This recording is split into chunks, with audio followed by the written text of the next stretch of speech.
Take a look at what happened.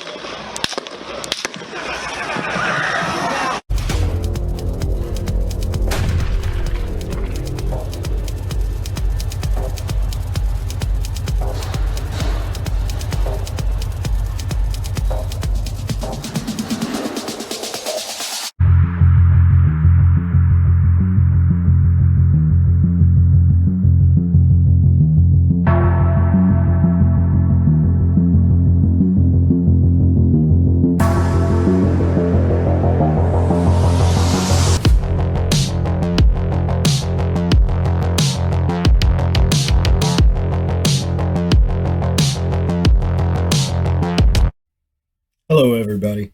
Today is Friday, November 7th, 2025. I hope you are all having a great Friday and getting ready to enjoy your weekend.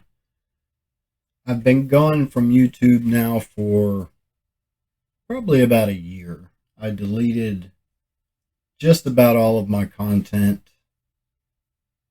and kind of took a sabbatical. I've lost. I never really had a lot of subscribers. I lost about 1,800 since I've been gone. I just needed to get away from everything digital. I stayed on Facebook, but just with a tight-knit group of people. And I kind of did my own thing for the last year. But I've been seeing a lot of propaganda videos, a lot of incorrect information about a lot of things going on right now. And I do believe the world is preparing for war. The signs are everywhere. You have so much going on that it's kind of hard to deny, especially when nations like the U.S., China, Russia, they're all telling you that they are preparing for war with each other. There's no question on whether it's going to happen or not when they're telling you it's going to happen. You have NATO countries giving out pamphlets to their citizens telling them how to keep safe during nuclear exposure, and that they need to stock up on food, water, medicine, things of that nature for extended periods of time. Some countries are saying 3 to 6 months. You have a lot of NATO nations just crumbling right now. There's riots, there's cities burning, looting going on. It's really sad to see how far we've came in the last 2 to 3 years, really since COVID.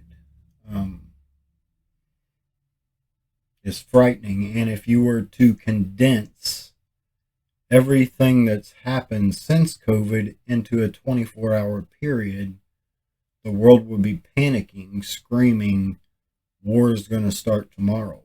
But the truth is, we have no clue when the shot will be fired that causes World War III to go hot. Because I believe it's already began. I believe it began in 2014 when we went into Ukraine.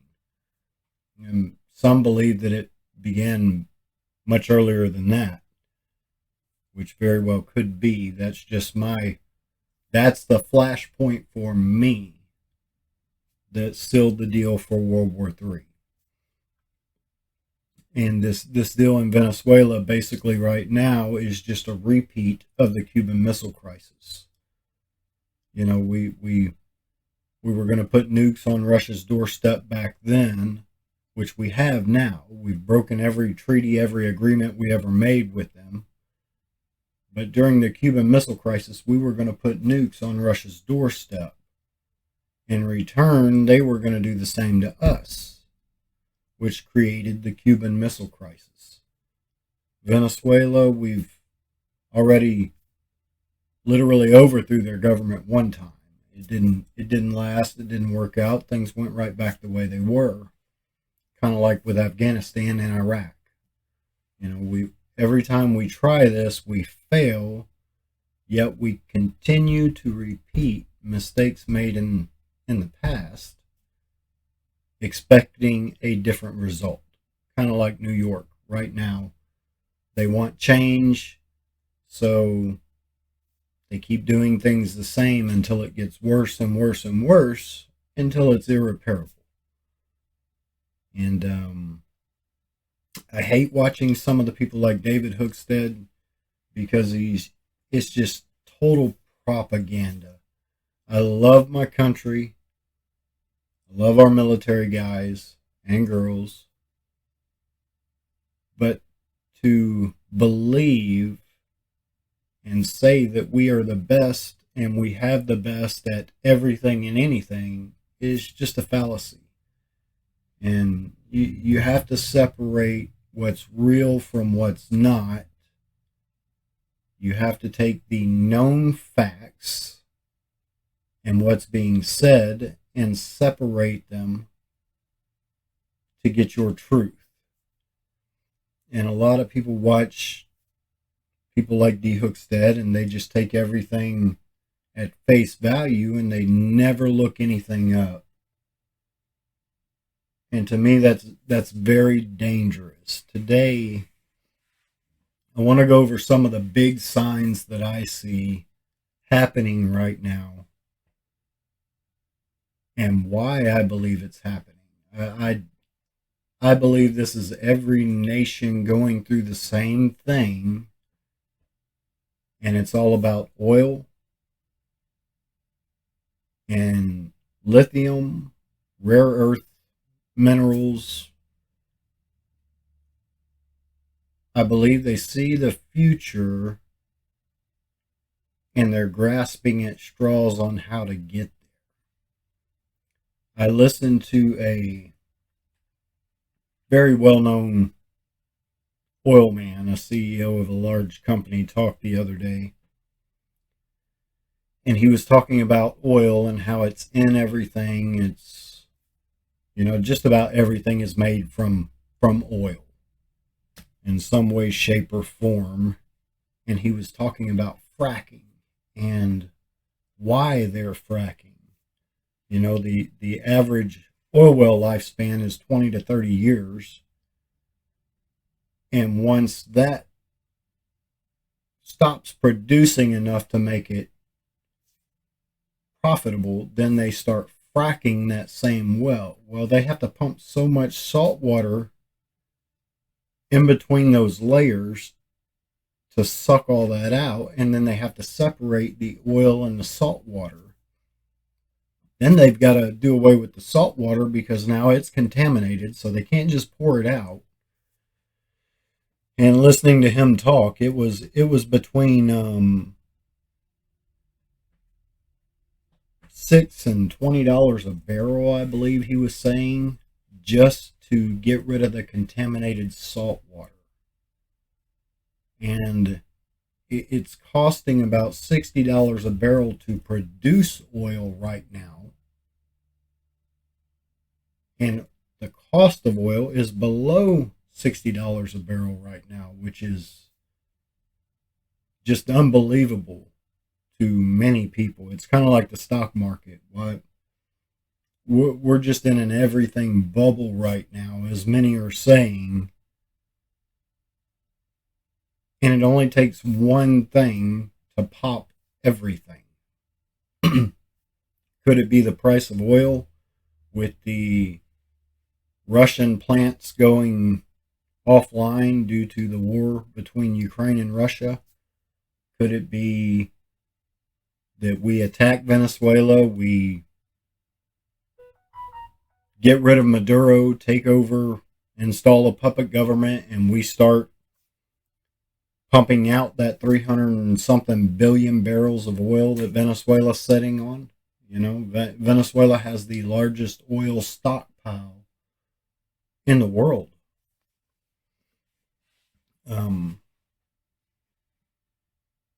All this stuff about the boats right now is just a reason to go in. As the DEA and Tulsi Gabbard, she's now the director of national intel. Venezuela accounts for 8% of the world's drug smuggling. If we're going to go after somebody, if we're going to invade somebody, why not do it to Mexico? Because they're the number one country that brings illegal drugs, fentanyl. China is the number one producer of the chemicals to make fentanyl, which is what is killing most people addicted to drugs right now. But instead of going after them, we're going after Venezuela and making a big deal about it, blowing up boats that can't possibly reach the United States. I mean, these are small craft with 3 and 4 engines on them.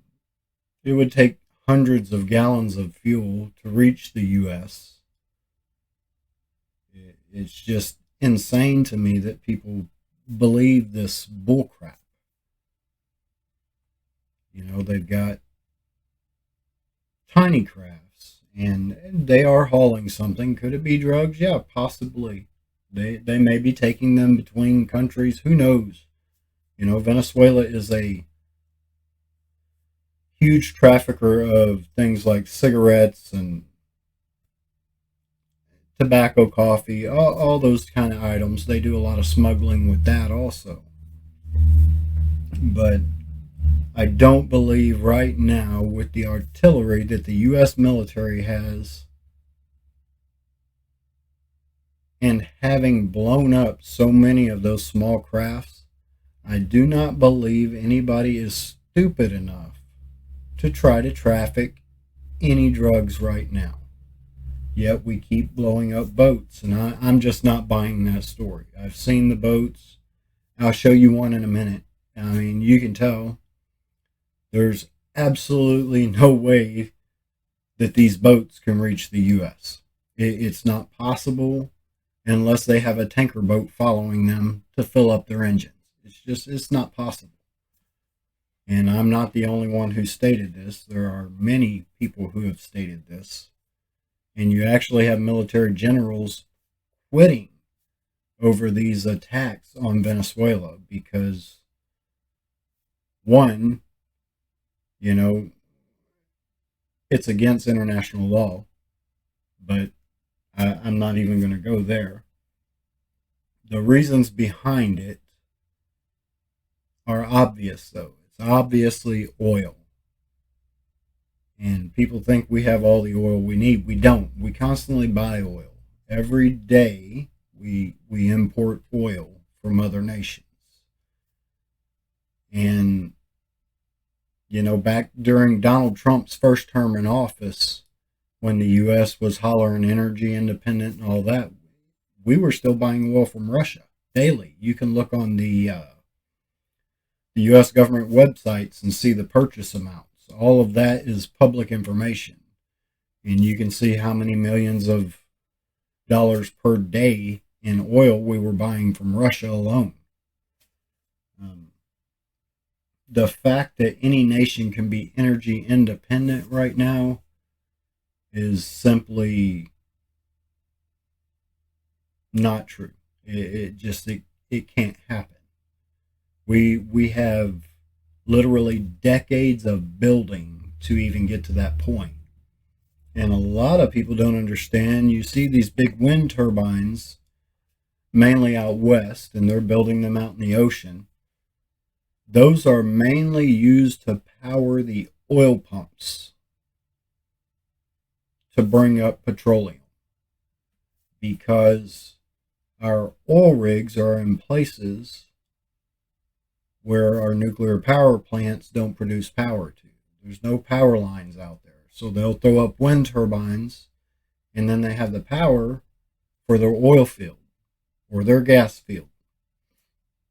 But let's get into these boats and, really take a dive into the engines, the size of the boat, how much they could be carrying. It's just not possible that they can reach the U.S. But let me know what you guys think. Okay, so this is one of the boats that our military has destroyed. And as you see, it has 4 engines on it.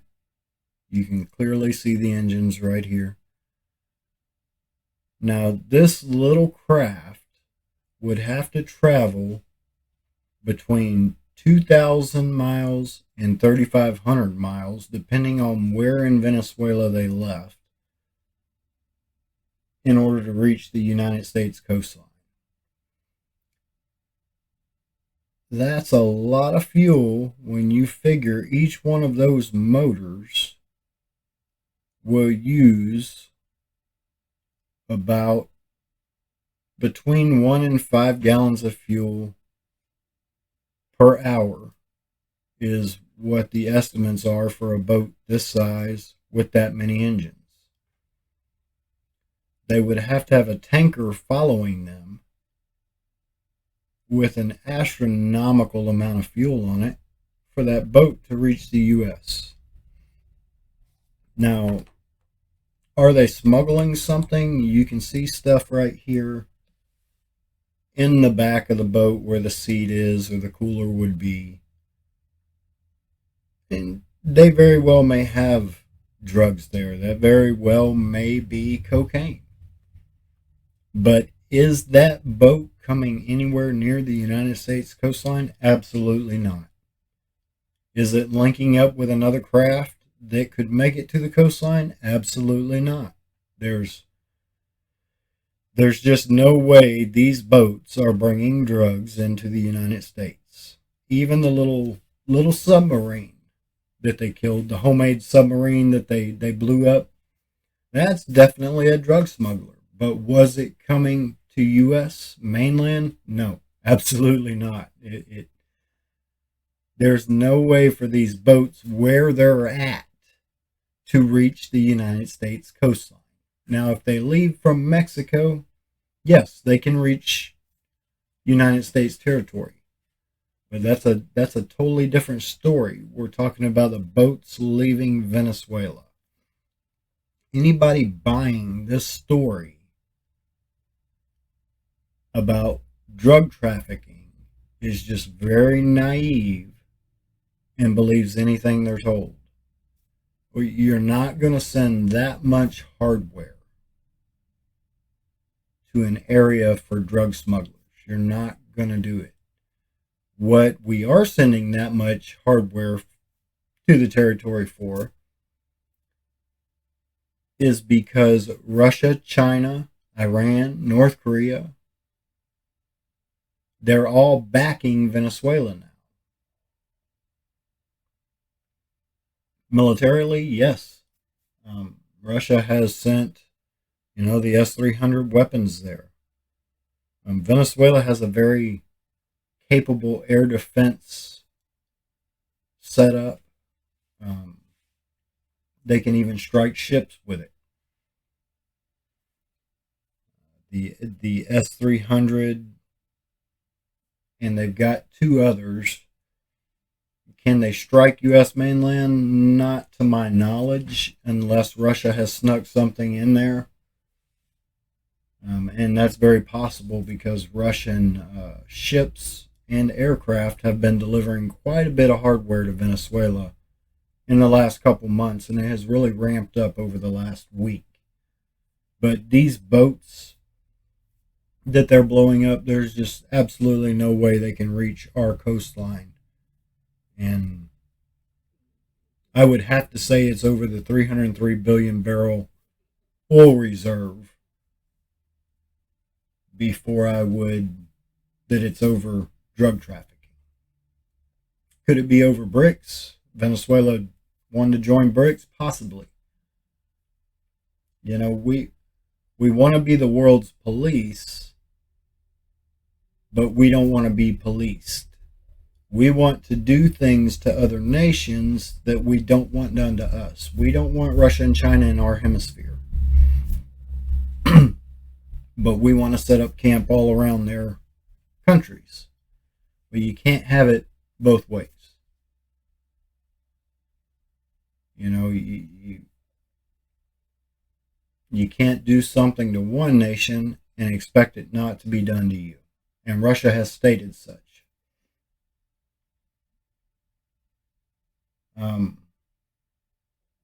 I believe it's a very precarious situation, and I hope they slow down, but it doesn't look to be that they will. And a couple years ago, Xi Jinping, China's leader, he stated that the world was closer to World War III than anybody knew, but it would not start where everybody thought or where anybody was watching. And now that so many people are backing Venezuela, it kind of leads me to think that he knew that this was going on back then, because this deal between the U.S. and Venezuela has been going on for a very long time. This is nothing new. We don't like them. We don't like Colombia. We should be going after Mexico. If we're going to go after anybody, it needs to be Mexico. Mexico and China are the number one importers of lethal drugs into the United States. But let me know what you guys think about these boats in this situation. Do you think it's about the oil, or do you think it's about the drugs?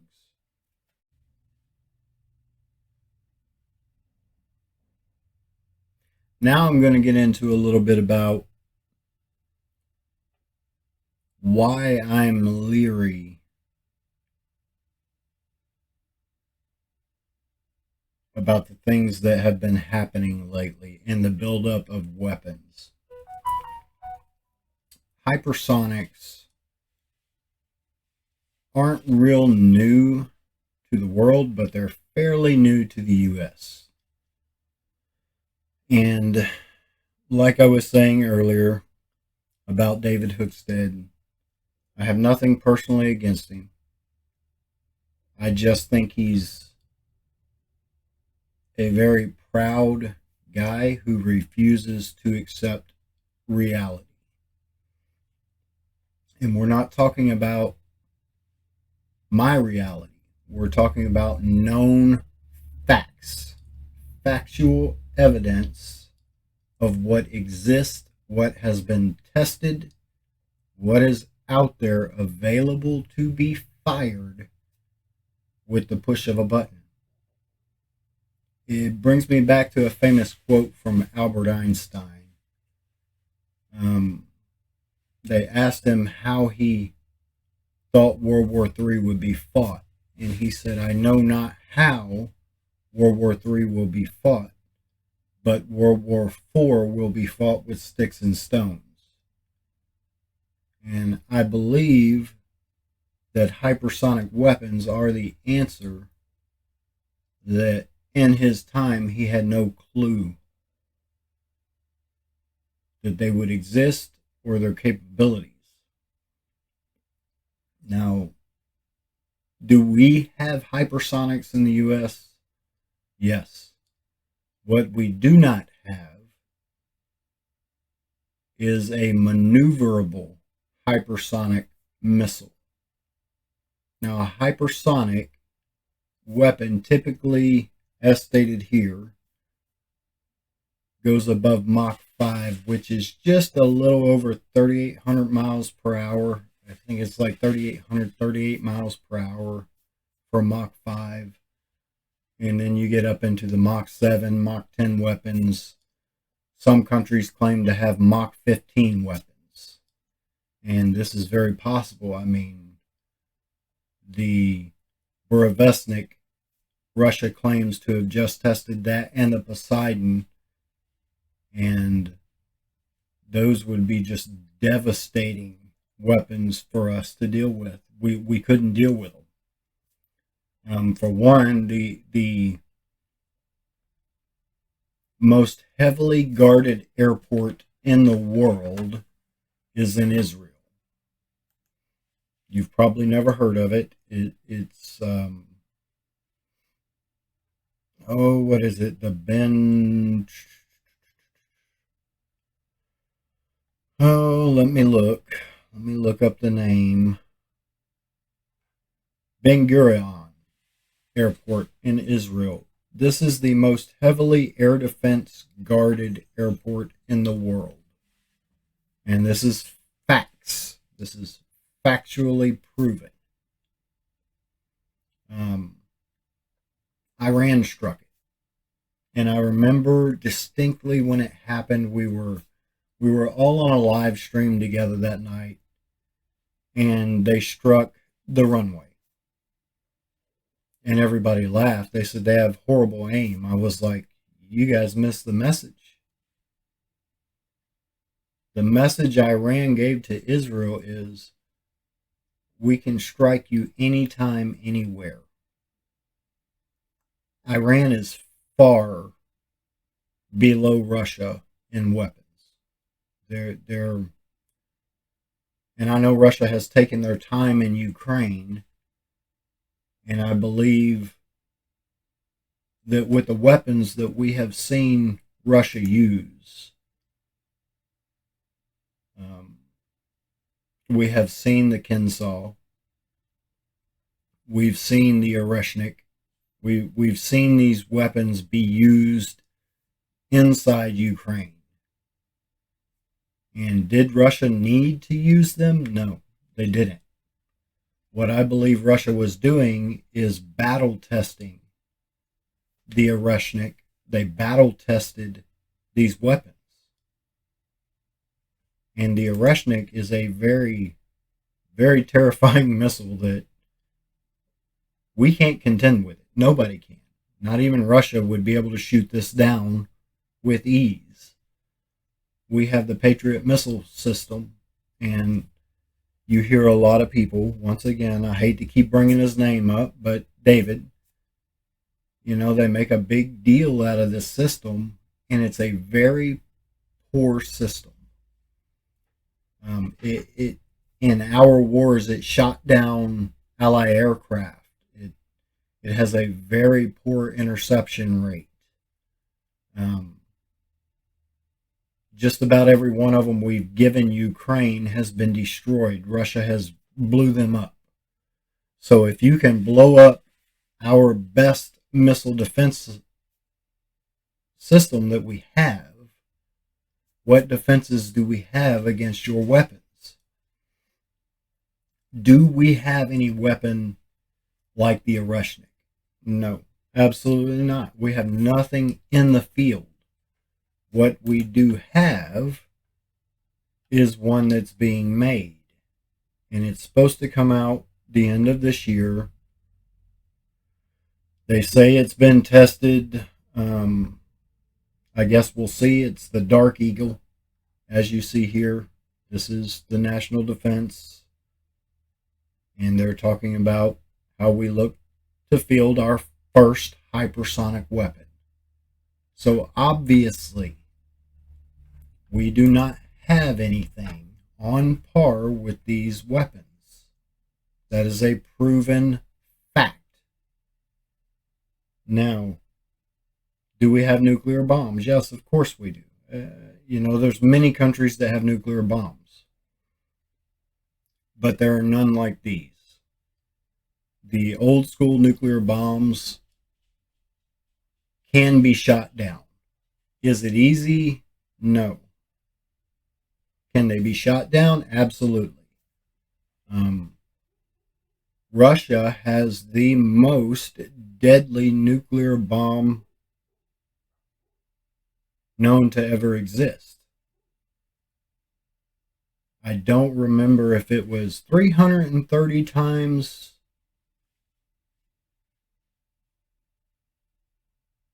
larger than the bombs we dropped on Hiroshima, or 3,300 times. You might want to look that one up. Let me know, because I don't remember. But it's the TSAR. And it was an absolutely huge nuclear explosion, and they tested this bomb. So we know it exists. So for Donald Trump to come out and test our nuclear weapons. That's good. I think everything needs tested from time to time. But for people to say, we have the best of everything, we have the best, the biggest, the brightest, it's just simply not true. And some things we have to accept. These weapons should worry everybody with what's going on right now. The fact that we are finally coming out with the Dark Eagle, I think this is way behind. And why this is, after Vietnam, we stopped investing, we stopped really developing high-end weaponry. We started disassembling, doing away with, and it set us back. A lot of people consider Russia the godfather of hypersonic missiles, and I believe from this list, they are. They truly are. They're far more advanced than any other nation in the world with hypersonic missiles. And their new nuclear-powered cruise missile, that is a very dangerous missile in itself, because they could fire one right now and in 6 months drop it on you. If it is what it is said to be, it's a very dangerous thing. And the Poseidon, to cause tsunamis on coastlines, it's just unthinkable. It's unimaginable to me, the devastation that it could cause. Our biggest thing is, a lot of people believe that we can just shoot anything down that's fired at the U.S. And that is a huge fallacy in thinking, and it's due to people like the guys that I mentioned. They spew this crap, and they have no clue what they're talking about, but so many people believe them. And I just wish people would do their own research, because we really have very little missile defense system inside the U.S. That's why Trump is talking about making something, but we're so big, we're like Russia. There's no way you can defend the entire country. It's just not possible. That's why the U.S. developed the nuclear sponge. Many people don't know what that is even. Look that up. Look into that. If you live in those areas, good luck. If anything ever breaks out. But with Iran striking the most heavily guarded place in the world, that just tells you the capability Russia has with these weapons. And it opens the door to what Albert Einstein was saying. If we get into another war, World War III is not going to be fought with boots on the ground. It's not going to be fought with troops landing on beaches. It's going to be fought with missiles, bombs. The Navy has ran several war games with this, between the U.S. and China. And they don't come out very good, because we're in their neck of the woods, close to their missile arsenal,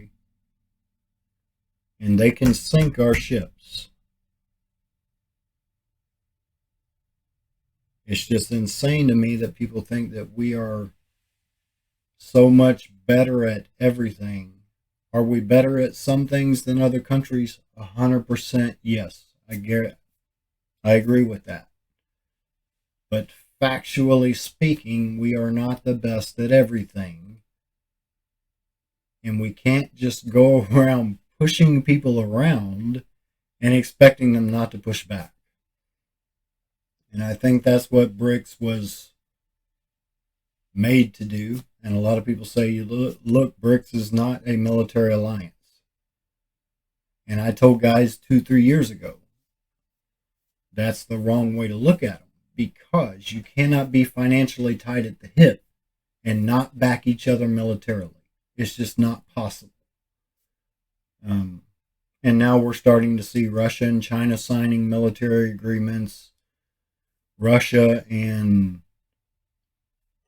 North Korea. North Korea is not really part of BRICS, but then again, they are. They're allies with a lot of the BRICS nations. But you see other BRICS nations signing military agreements also, because they realize this. And I think they knew this. They just didn't want to come out and say, hey, we're going to be an alliance just like NATO. But I just want you guys to be aware of the weapons that are on this stage and being prepared to be launched against us and other nations. And don't blindly follow people and believe this utter garbage being spewed everywhere. Do your research, look into it,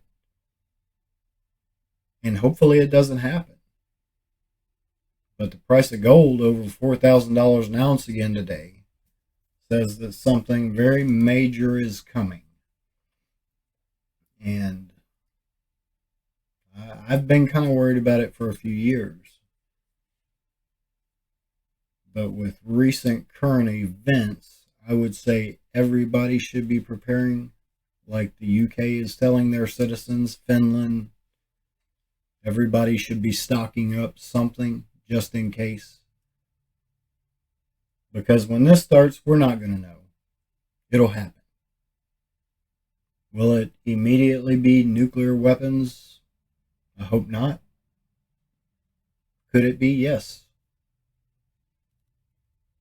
You know, if we give Ukraine the wrong weapon and they fire it into Russia, Russia could attack all NATO nations at one time with nukes. It's very possible. But let me know what you guys think. And be sure to like, subscribe if you liked it. And if you wish to donate, the link will be in the description for this video. Thanks for watching. I'll see you again. I'm back on YouTube.